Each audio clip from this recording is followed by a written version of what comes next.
South चित्रपटसृष्टीतील सर्वात लोकप्रिय आणि चर्चेत असलेली जोडी म्हणजे रश्मिका मंदाना आणि विजय देवरकोंडा। 26 फेब्रुवारीला उदयपूरमध्ये अतिशय खासगी पद्धतीने त्यांनी लग्नगाठ बांधली।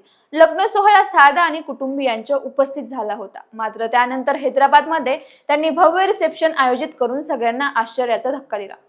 हा रिसेप्शन सोहळा हैदराबादमधील प्रसिद्ध ताज कृष्णा हॉटेलमध्ये पार पडला। या कार्यक्रमाला दक्षिण आणि बॉलिवूडमधील अनेक मोठमोठे कलाकार उपस्थित होते। संपूर्ण सिनेसृष्टी जणू या सोहळ्यासाठी एकत्र आली होती।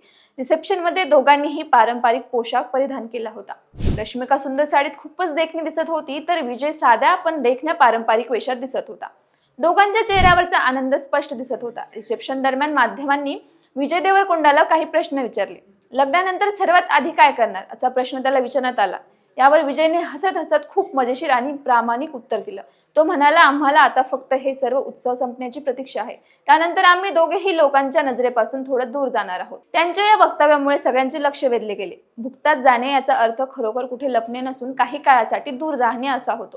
गेल्या अनेक आठवड्यांपासून लग्नाची तयारी, कार्यक्रम, पाहुण्यांची गर्दी आणि माध्यमांचे लक्ष यामुळे दोघेही खूप व्यस्त होते। त्यामुळे आता थोडा वेळ फक्त एकमेकांसोबत शांतपणे घालवायचा आहे असा त्यांचा संकेत होता। विजय आणि रश्मिका यांची जोडी अनेक वर्षांपासून चर्चेत होती। चाहत्यांना त्यांच्या लग्नाची उत्सुकता होती। अखेर त्यांचं लग्न आणि त्यानंतरचा भव्य रिसेप्शन सोहळा पार पडला। आता चाहत्यांना त्यांच्या पुढील प्रोजेक्टची आणि एकत्र आयुष्याची उत्सुकता लागली आहे। एकंदरीत हा रिसेप्शन सोहळा खूपच भव्य, आनंदी आणि लक्षवेधी ठरला।